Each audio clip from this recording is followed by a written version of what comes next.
morning, everyone. I'm Deanna Palm, president of the Hillsboro Chamber.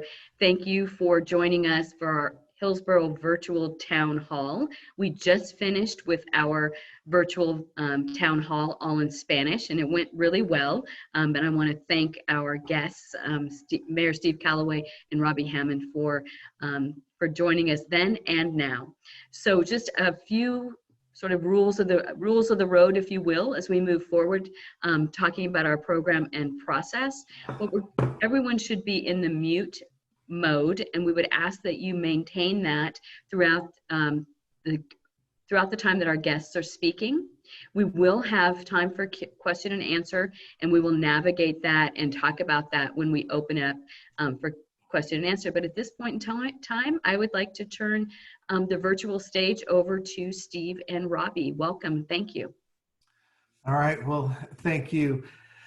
Thank you, first of all, to the Chamber, for hosting not only this event, but our Latino town hall that we held earlier. I appreciate all the work the Chamber is doing on behalf of our small businesses, the work that you're doing to provide resources and support. I want to acknowledge our city staff, who is, really just doing remarkable work as well. I think, I'm seeing, our city staff respond in ways with a creativity, that I've never seen before, which I guess is understandable, since this is certainly a situation none of us have ever been in. Our council has just been doing a great job of providing, leadership and guidance. And I want to acknowledge, Council President Noctegal and Councilor Allen, Councilor Alcare, Councilor Pace, Councilor Martin, and Councilor Van Beveren. You can tell how much they care about our community, by the things that they're doing during this time. And especially thanks to all of you for joining us today. It's so good to see so many of your names and faces. And I realize, as I see even postage stamp size pictures, how much I have missed seeing so many of you. And so it's good to be back together, even in a virtual format. So in our community, we recognize that this has had a serious impact, on families, on individuals, especially on our small businesses. And it's also had a disproportionate impact on our low income, neighbors, as well as people of color. And so that's why so many of the things that Hillsboro is doing is working to address, these highly vulnerable, populations. These things include $1 million, for small businesses. And we did our first round of, we had planned on $500,000, and that money was spoken for literally within hours when it first opened up. And so we made another $500,000 available, and through the two phases have supported over 400 businesses, to the tune of up to $3,000. If you are an individual small business, it was a little over $1,000 that you were eligible for. And then smaller businesses above that size with multiple employees were eligible for $3,000. And the goal with that was really to try to help just keep, some of the lights on and the doors open until federal funds became available. We also have given over $175,000 to community partners, to 8 different community partners, to help with rent, assistance and shelter, healthcare, and food. So that money has been divided out between Bienestar, Community Action, and Family Justice Center of Washington County. That's been for our rent and shelter. We've given money to Virginia Garcia Memorial Health Center to help with healthcare. And then we have given money through the Hillsboro Community Foundation to Meals on Wheels, Western Farm Workers, and the Salvation Army in St. Vincent de Paul. With the latter two, we're doing a program that's unique. It's called Food to You. And so people who are in high risk groups due to their health, or if transportation is a barrier, or if there's just safety and security issues of leaving their home. They can call the city on Tuesday or Wednesday afternoons at this phone number, 503-681-5090, and they can request a food basket that will then be delivered the next day, and it will be delivered by city employees in a city identifiable city vehicle, so people know that the food they're getting is from the person that they're supposed to be getting their food from. And that's a creative way for us to make sure that we're meeting needs of people that have food insecurity. At the same time, it's giving us the opportunity to make sure our city employees have different things to do and new things to do during this time. We have partnered with Washington County and the Comfort Inn and Suites on Cornell across from the airport is now a respite center. So for homeless individuals that have symptoms of COVID-19 or are recovering from COVID-19 and don't need hospitalization, then they're able to go to the Comfort Inn and Suites and be isolated and quarantined to receive meals and support that they need. Then we also, through Project Homeless Connect and the Salvation Army, we've partnered to open up the old Salvation Army retail store there by Sunset Esplanade. And that is a 24-hour day, 7-day-a-week, day and night shelter. So on a day like today, when it's raining, they have a place to stay dry. When you have a time where it's warm like it was a week ago, it's a place where they can stay cool. They can have meals and also a safe place to sleep. And obviously physical distancing is a part of that with the spacing inside the old retail space. We have put a moratorium on rent, on evictions for non-payment of rent, during this time. And we encourage everybody, if that's a situation that you're in commercially or residentially, please communicate with your landlord so that they understand your situation. We have found that some landlords are very accommodating and understanding. And so, again, we encourage people to communicate. And then lastly, we are not charging late fees, or we're not disconnecting water or utilities during this time if people are unable to pay their water bill. And PGE, Northwest Natural, and other utility providers are doing the same thing. So, we're proud to partner with so many different private as well as public partners to really work hard to just provide, and be able to meet some of the most basic needs of our community. So with that, I'll turn it over to our city manager, Robby Hammond, who can fill in some other information and fill in some of the gaps that I might have left. All right, thank you, Mayor. And I want to echo your comments about the Chamber and just add my thanks to Deanna and the Chamber for hosting this. And thank you to all of you. It's nice to virtually meet many of you, and hopefully we can all meet in person someday. I wanted to just talk about some of the city services that are still occurring, notwithstanding the pandemic.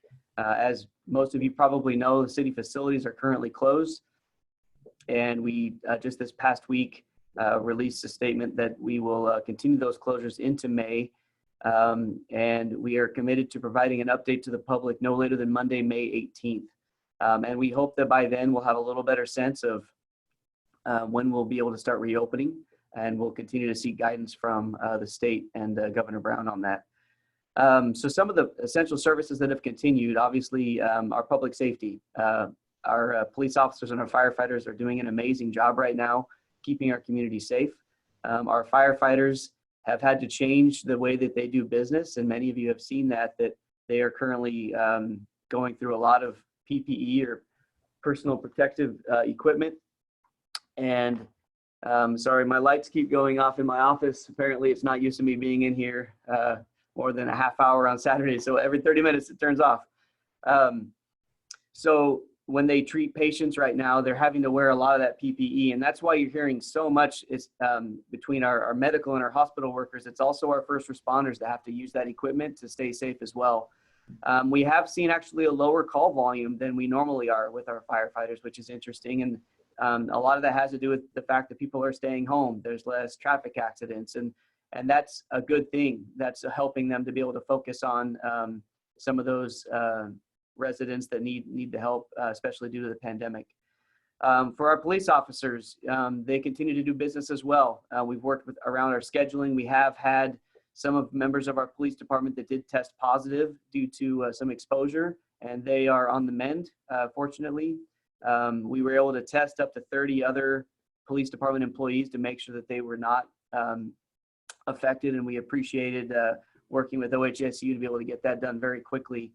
Our police are also focused right now on specifically on hate crimes in our Asian Pacific Islander community. We've heard nationally that that's been an issue, and so that's something that our police officers are very aware of and keeping an eye on. And I just wanted to also give a quick shout out for those officers that have been reading children's books. Many of you maybe have seen that, but it's really cool seeing what they're doing right now. And it's frankly a really cool way for the police to continue to create those trusting relationships in our community right now. So it's pretty touching to see that. Our parks are still open, and we have been done a great job of continuing to maintain those parks, especially right now. This is the time of year where lawns just explode. And so they're doing a nice job keeping those parks maintained and safe. We have closed down things like sports fields and playground equipment, and that's just our effort to try to keep people able to physically distance right now. And then we're doing a lot of online yoga classes and other types of workout classes. So our staff are staying busy, just in a very different way than they typically are. Our libraries, same thing. Our libraries are doing amazing work right now, even though the facilities are closed. Similar to what our officers are doing, we have so many librarians doing different types of story times right now for all different age groups. So I would encourage you to go to our website, check our Twitter feeds, and see all those creative ways that our library staff are serving the community. Our water department, we get a lot of questions about water right now, and we've tried really hard to make sure the public know that our water supply is safe, it's reliable. COVID-19 is not impacting our water supply, and our water operators are doing a tremendous job right now keeping safe so that they can continue to supply that safe drinking water. We continue to issue permits. That's really important right now because it allows some of those other sectors to keep moving, all of residential construction, so we can continue to create more housing, commercial construction as well. So that's been really important to do. And then finally, we're still answering calls. And so even though we don't have many employees in our buildings, we have people available to answer calls, whether it be through our library or through our utility payments. We're still taking utility payments online and also over the phone for those who prefer to do it that way.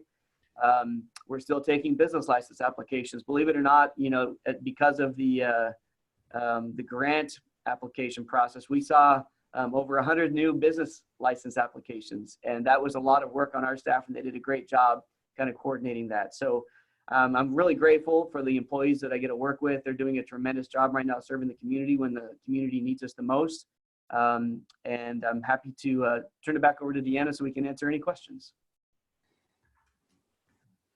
Thank you, Mayor Callaway and Robby. Truly appreciate that update. But as a true town hall, this is the opportunity for engagement with the audience. So we already have one question in our chat, and I would ask that folks that if you're comfortable to type your question in, you can also use the raised hand feature of Zoom. Just keep in mind that we have about 80 people logged in, and so it's a couple of 2 or 3 screenfuls of folks, so I don't want to miss your hand. Jen Little, our communications and brand manager, is going to help scan that for me as well. But let's get started, and just if you would please stay in the mute mode until you are called upon you can ask your question then. Thank you. So our first question is, I wish I could, is about DMV. When will DMV be open? I have no idea. You know, obviously that's a state-run program, and so we'll be glad to contact them and see what we can find out. But that is something that's outside of our purview. Okay, thank you, Mayor. We have a question about. into the fact that some of us may be driving each other crazy during this time of home quarantine. All right, the next question is, in the next round of grants, will nonprofits be included? Nonprofits are obviously impacted. So first of all, we don't know if there will be a third round of grants. We're waiting to see what the state makes available, what's available from the federal government, and where we are as a city with our budget as well. The criteria for the next round hasn't yet been decided upon, but that would be something that I would certainly, commit to making sure is considered. Again, I want to thank Centro Cultural and the Chamber, who brought the business lens to these the grant approval process and worked with the city in this process. So again, just to reiterate, we don't know if there will be a third round, but that would be a factor that I would encourage the city, to consider. Thank you. The next question comes from Kimberly Culbertson. This may go on for some time. Is there a plan in place to accommodate public meetings having to do with land use planning and construction? So, the governor's executive order, encourages, the meetings to provide as much participation, Kimberly, as possible. Obviously, we're all in a different world now than we were a few months ago. And so as we look to the 120-day shot clock for, planning, and as we look at budget calendars, we are doing as much as we can in direction with state law to make sure that people have access to give input and have access to witnessing and participating in all of the public meetings. But, I can't offer an ironclad guarantee, one way or the other, for that question. Mayor, if I could also just chime in quickly on that. I think in this past city council meeting, we actually were able to do a public hearing it was a zoning change. So there are ways that we continue to try to move those land use decisions forward. Some of them get pretty complicated, but we're hopeful that we'll be able to still move forward and with those land use decisions through those virtual meetings. Thank you. Olga would like to know where she can volunteer. So I know that Meals on Wheels is looking for drivers. And so that would be one place that I would start with. I would contact our food banks and ask, how you can help them, because there are times that they need help, people helping to put those food baskets together. If you are able to help volunteer at the shelter down at the old Salvation Army building, I would encourage you to put your mask on and go down, maintaining your 6-foot distance, and ask how you can help there. A lot of our traditional volunteer opportunities, whether it be schools, hospitals, libraries, those have dried up. And so those are a couple that, come off the top of my head, but we'll go ahead and work to make sure that we include on our webpage related to the pandemic, the city website, ways that people who are able and willing to volunteer can do so. One way too, I would encourage you to volunteer, and this isn't volunteering in a traditional sense, but for all of those who are supporting our local businesses in such clear ways, thank you so very, very much. It's making a huge difference to our small businesses. And Kipperlin, Sinclair, Cindy Casenzo are doing great work, on social media, publicizing things. Also, Dirk Knudsen is doing that as well.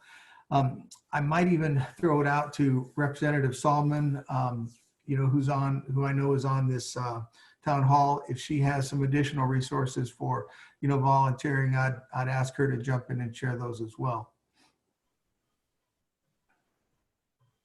Thank you, Mayor Callaway. I was actually looking at the Hillsboro website while you were speaking, and I did send Olga the Sarah's email address at the city because I knew you would be talking, so I looked that up really quick. I know that I think Meals on Wheels is a great suggestion to talk with them, because not only are they doing delivery service, but they're also doing well checks to seniors and calling them to see how they're doing. So you can reach Gloria at the Hillsboro Center for that. There are also opportunities, even when you look at Hands-On Portland and looking in the Hillsboro area, they may have some like local areas, local volunteer opportunities. Store to Door is another opportunity. That one actually takes place in Beaverton, but that's where you get a grocery list for seniors, and then you go around the Beaverton Fred Meyer and grocery shop for them. So those are just some opportunities that are top of my head. Thank you.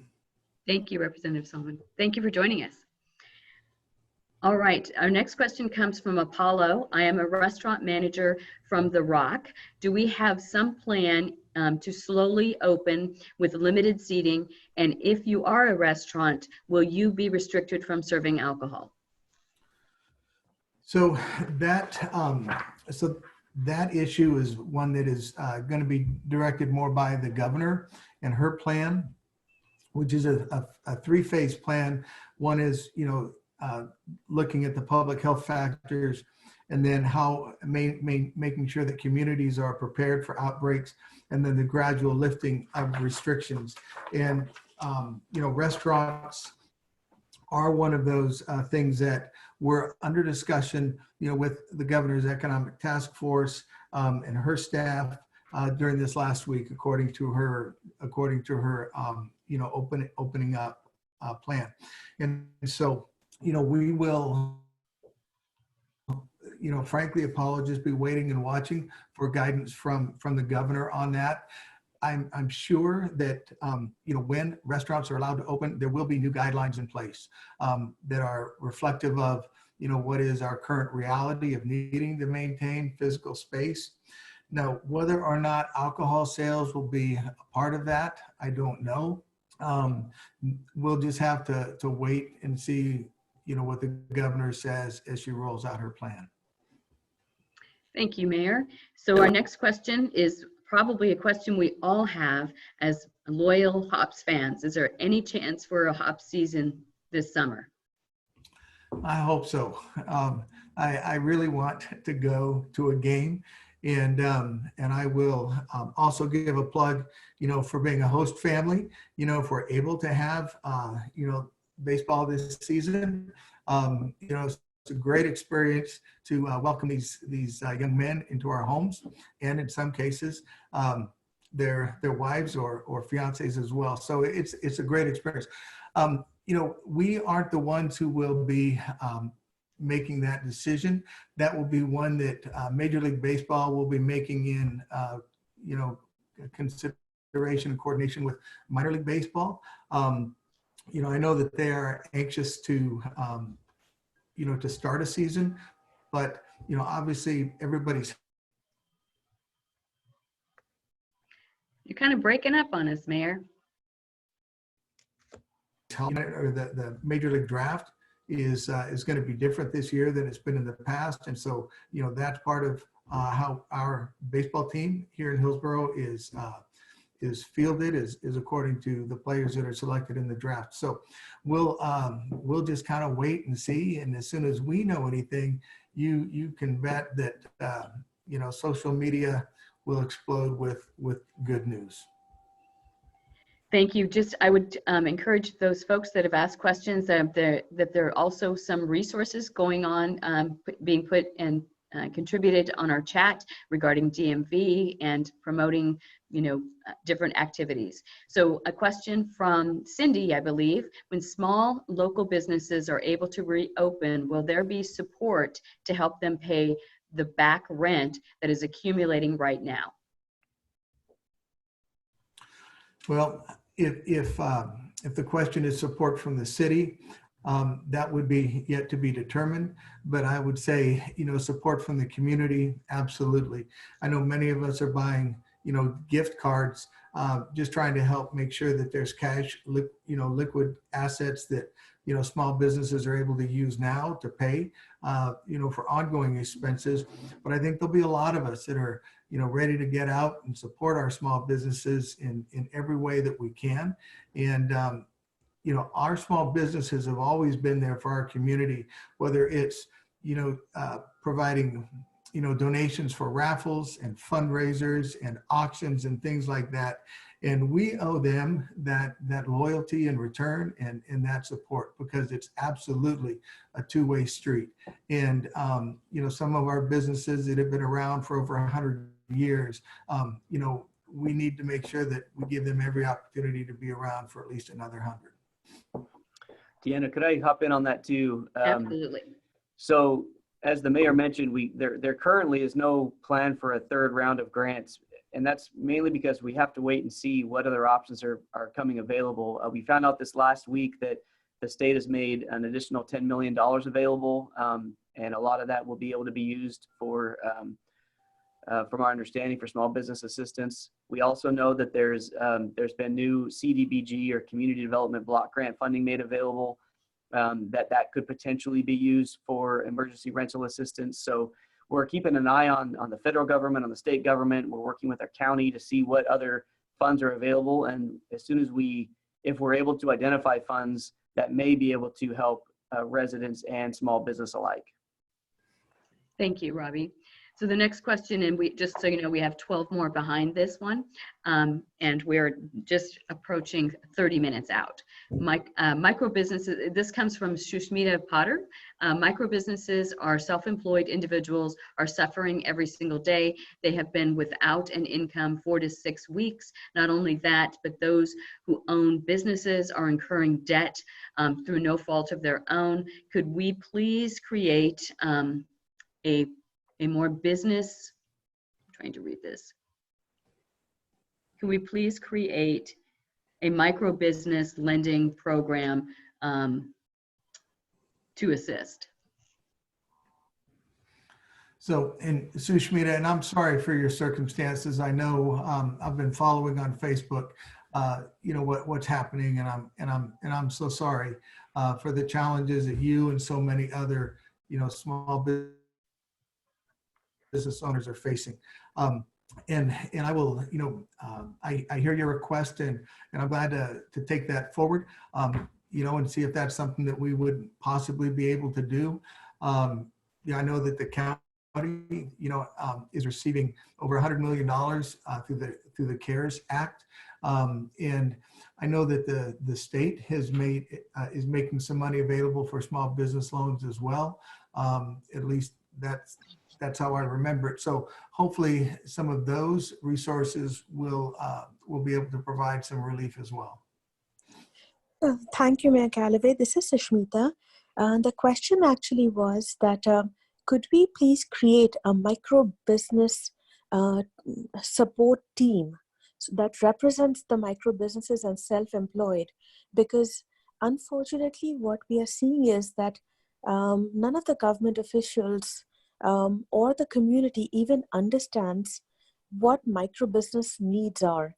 We are no more, small businesses are no more 500 employees and big owners. We are single people businesses or 2 people businesses. Some of us have contractors working or part-time employees working. And so none of our circumstances match what the state or the federal or local governments require. Small business owners don't even have an income for the last 6 weeks. Let me again reiterate. If we have an employee, our employees are getting paid unemployment if they are eligible. They are getting their stimulus checks. They are getting $600 weekly. Small business, self-employed, freelancers, artists, and creators have been living for $0 income for the past 6 weeks. Like, they have no resources. And the few grants that are few and far between do not support their families, do not support them, do not support their businesses. So in order to serve them best, we need to create a team, and we need to create it fast, because time is of essence, so that we can come up with solutions for the people affected and be able to serve them justly. Sure. You know, Sushmita, I'll commit to working with the chamber to make sure that we, you know, meet with you and some other small business owners specifically to hear, you know, the concerns that you're sharing this morning. Thank you, and my apologies. I obviously Thank you. having my computer sitting back this far is really showing that my age. So Jen, I'm going to ask you to answer or to read the questions, if you could, please. Sure, I am scrolling down.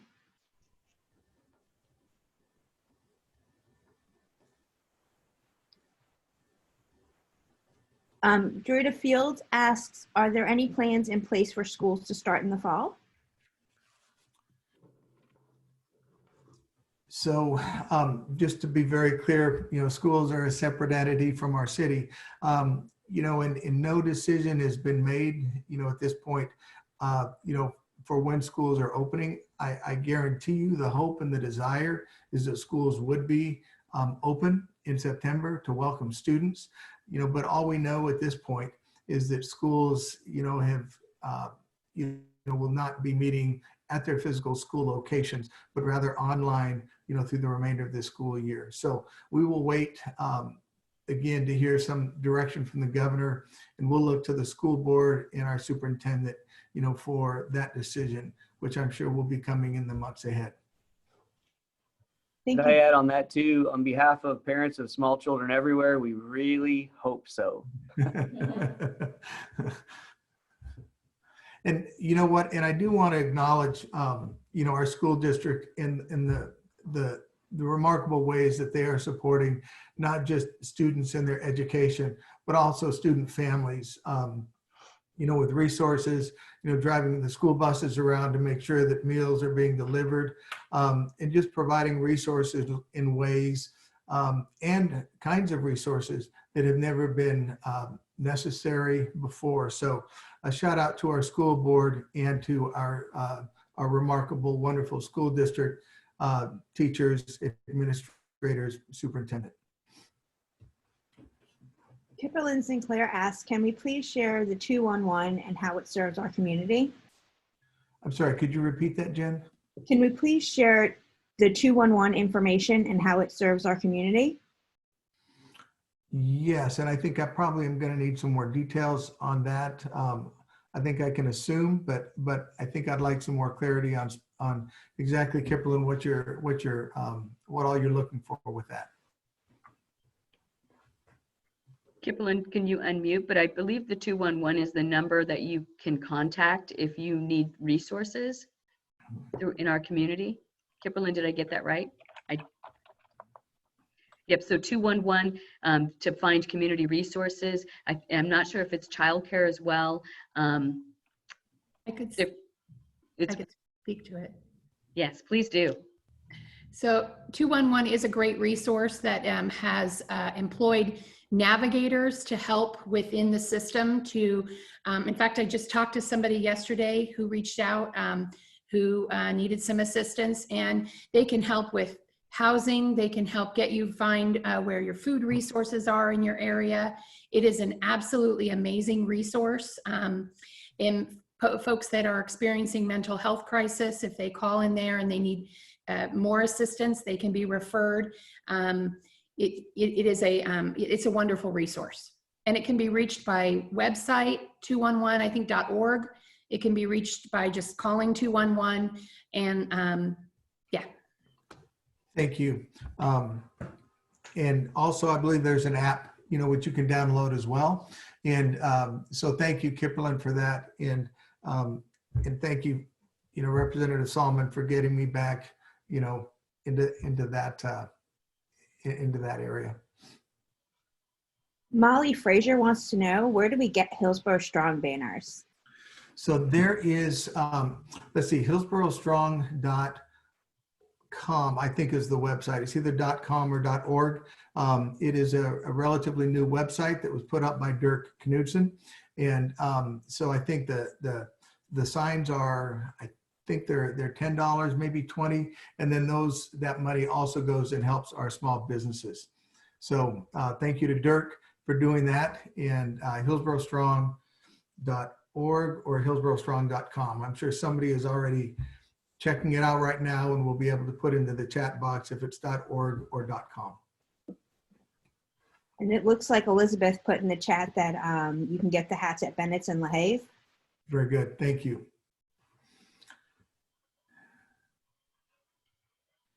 That is all I see for questions, Deanna.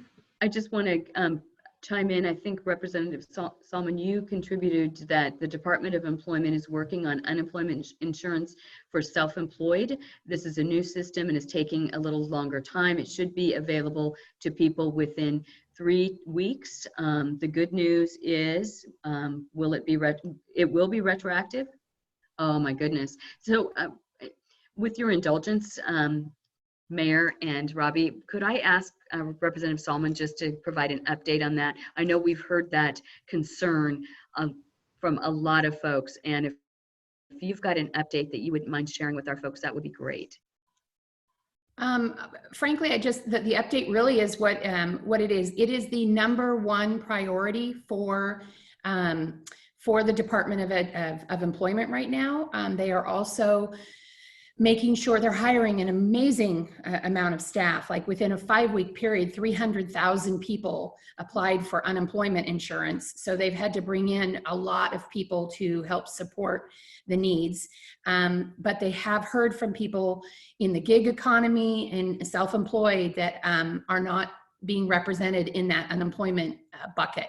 And so they are creating a new system within an antiquated system within the unemployment department, within the Department of Employment. So it is coming online, they say within 2 weeks. And I think the great news is that it is going to be retroactive to the 2nd of February. So I think it's really important though, that if you are considering this, that one of the things that you can look at is if you have done your taxes already for 2019, make sure you have your earnings, what your net earnings were for 2019 readily available. If you don't, then you need to just make sure you have all those documents plus I write lots of notes when I attend meetings. Make sure you find your profit and loss statement and things like that to have that information readily available so that when that application comes online, you're ready with those figures and can get it in. I hope that was helpful. Very helpful. Thank you so much. Also, and I'll just give a plug, to Representative Salmon, Representative McLean, who both have regular emails going out with updates related to state and community things. And then Representative, as I recall, on Tuesday night, you and Representative McLean and State Senator Chuck Riley are having a online virtual town hall as well. Yes. We are, and we're having someone from the governor's staff that's going to participate in that, and they are going to kind of talk about the reopening plan at the state level. So we're really excited about that opportunity. I'll put down the email address of the person that you will need to RSVP to because Zoom has that 100 limit, at least for my account. And so we can certainly put that down there if you're interested and live within House District 29, House District 30, which encompasses Senate District 15, that we would love to have you join. Excellent. Thank you so much. We have a question from Betty Campbell. Will we be getting any city legislation to extend the time to pay rent beyond the 3 months, perhaps giving them a year to make it up? So we have not had any discussions about extending it out, to 12 months at this point. Something that, I know that we have some of our city councilors online participating, so they're hearing this as well. And I'm sure it's something that we'll be glad to take forward, talk with, city staff, Robby, and others, and see, what's possible and doable. And Robby, if you'd like to add to that, I'd welcome. Thanks, Mayor. Yeah, I would say the same thing. Right now, I believe the moratorium passed by the council extends for 6 months, and it is in place as long as the city is under the emergency that we are. I would also remind everyone as well that the state, that the governor also passed a statewide moratorium that actually supersedes all cities, because then it also covers commercial and residential. That does give residents and businesses the ability to forego payments currently, at least until past the emergency. It's still just a really important reminder, though. There are some people that believe that lets them not pay their rent, but it is still due to landlords, and it just gives that right now up to 6 months in order to do that. All right. It looks like Diane has a question about self-employed and unemployed. Diane, you can go ahead and unmute yourself and ask the question if you'd like. Okay.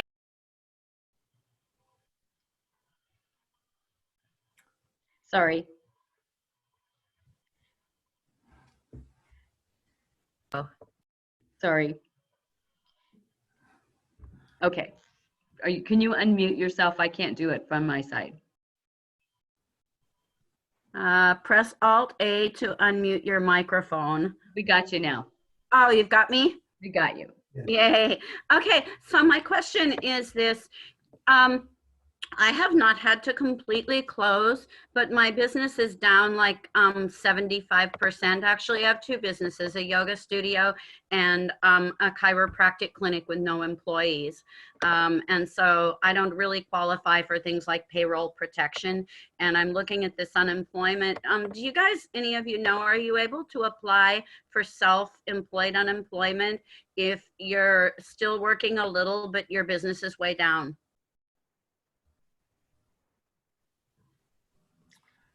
I don't know if that's a possibility.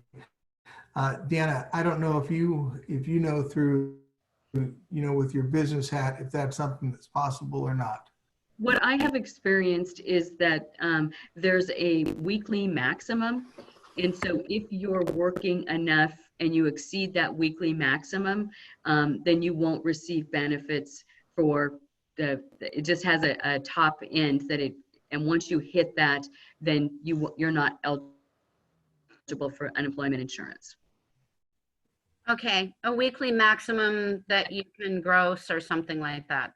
Right, I think, yes. And I would definitely see if there's and part of the employment office has a FAQ, frequently asked questions, and that probably is in that. You might want to take a look at that and see if they call out sort of how that maximum is calculated.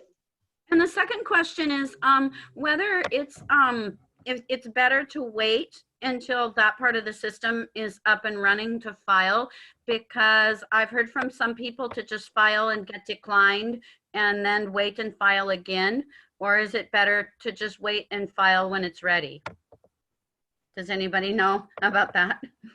Representative Solomon, I think, is saying a green light to you go ahead and no, you wait. Okay, I'm going to unmute you. Okay. I can find you. You can unmute yourself. Okay, sorry. I was also looking for a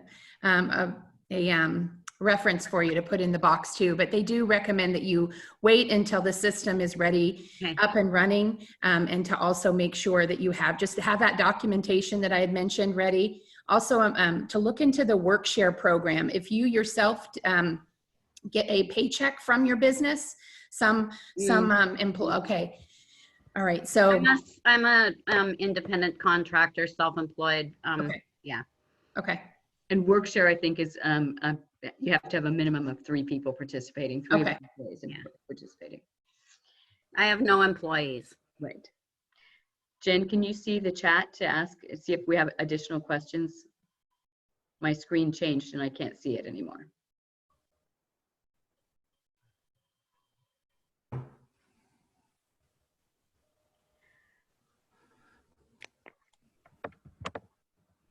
I don't see anything new. Okay. Hey, Deanna, while we're looking for another question, if I could go back to the volunteer question earlier, It's not, I guess, volunteering is maybe the wrong word, but I do want to put in a plug for blood drives right now, and the Red Cross. Really important. They've seen a huge drop in the amount of blood being donated. So you can consider that to be a good volunteer opportunity. But it's important. And so I would encourage you to go to the Red Cross website.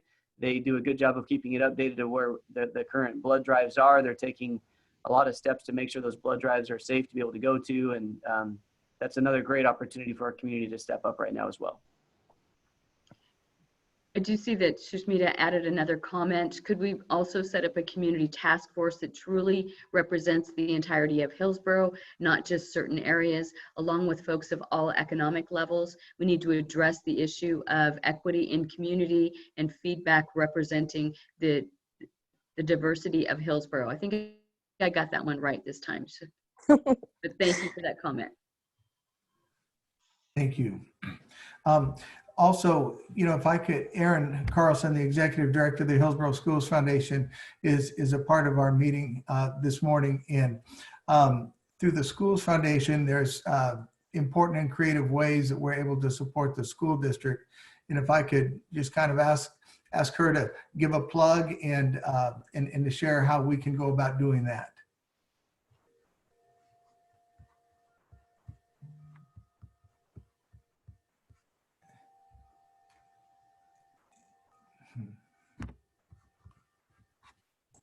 Not only muted, but no microphone. Great. Thank you, and thanks for putting all of this together today.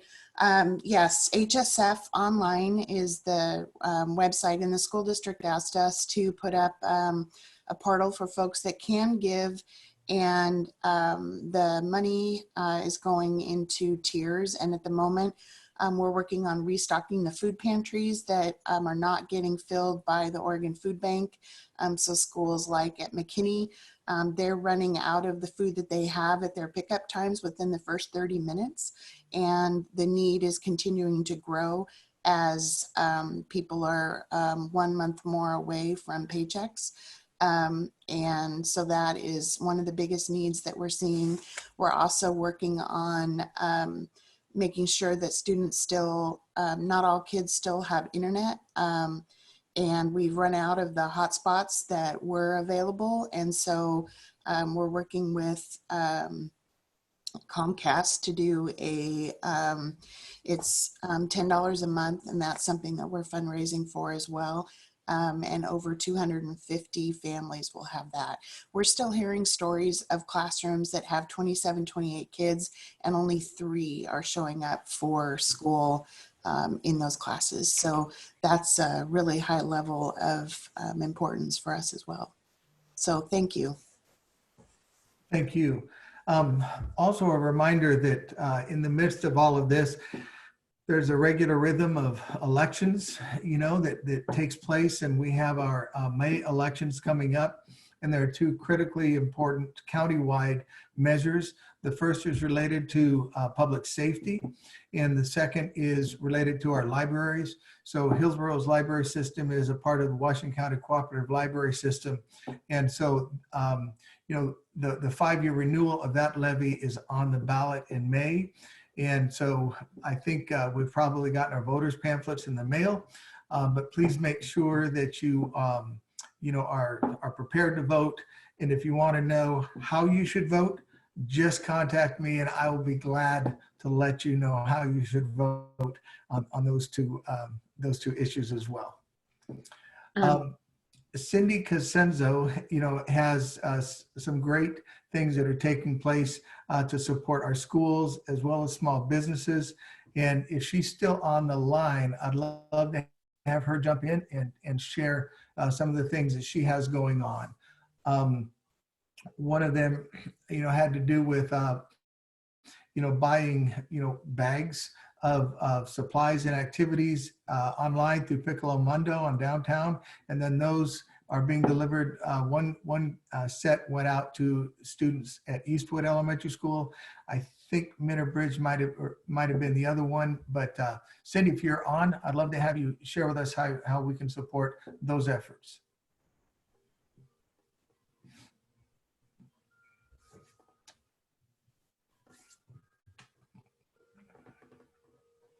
Okay, Deanna, I'll turn it back to you. Okay, thank you very much. I think we had a question from Kimberly Culberson. Since this may last the summer, how can home gardeners give surplus vegetables to help those in need? Great question. It's a wonderful question. And I know in the past, you could take food and deliver and donate it to St. Vincent de Paul or to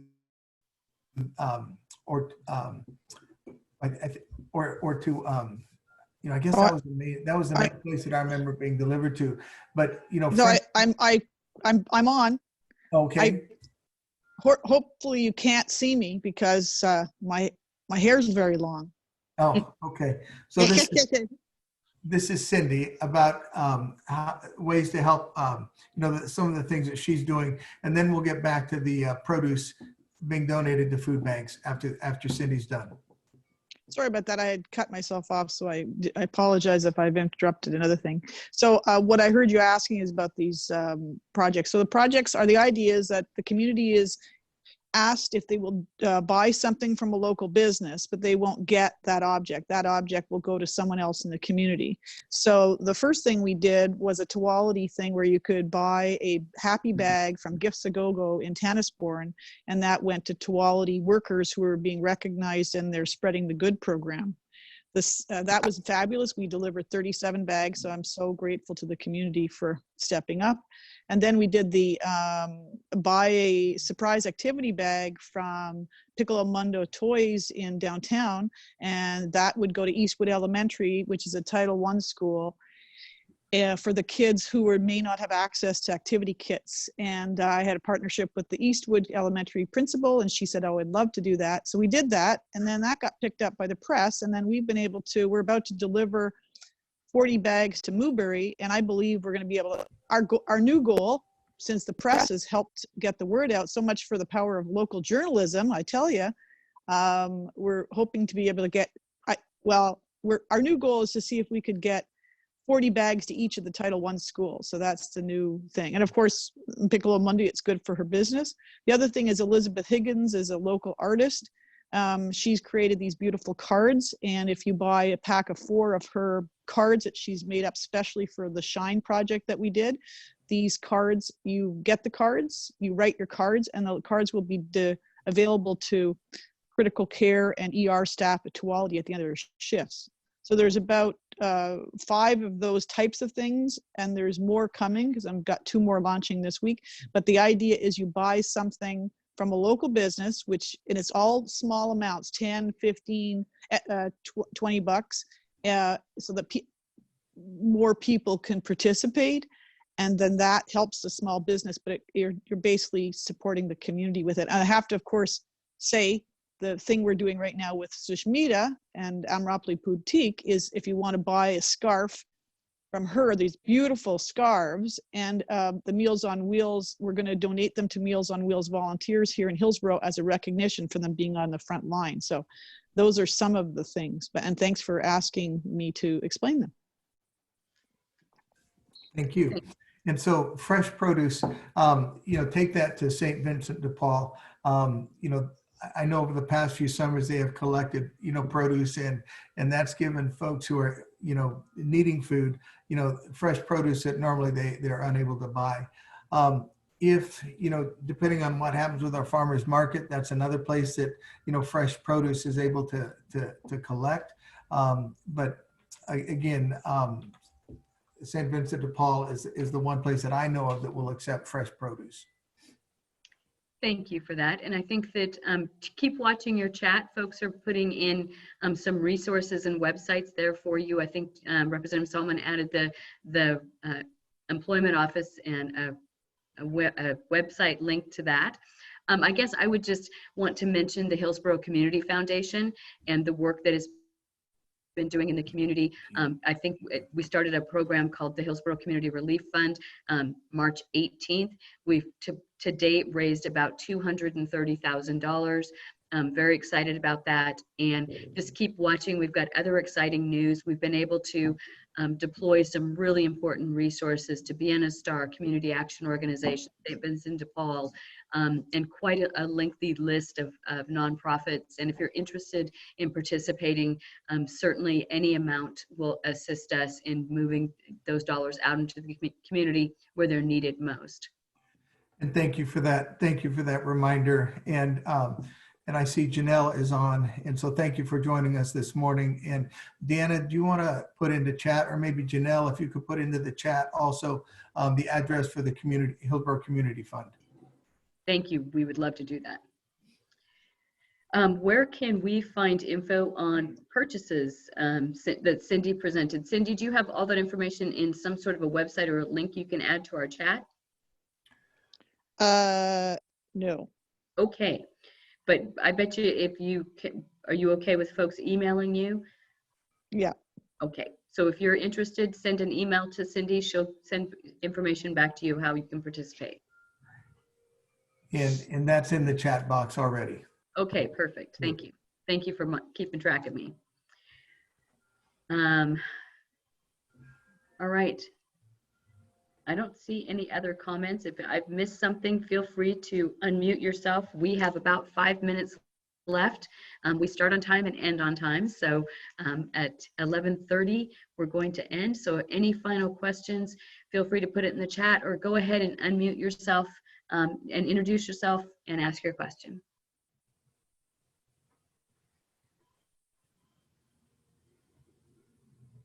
Well, it appears as though you've done a great job, Mayor Callaway and Robby, of outlining all the work that the city's doing.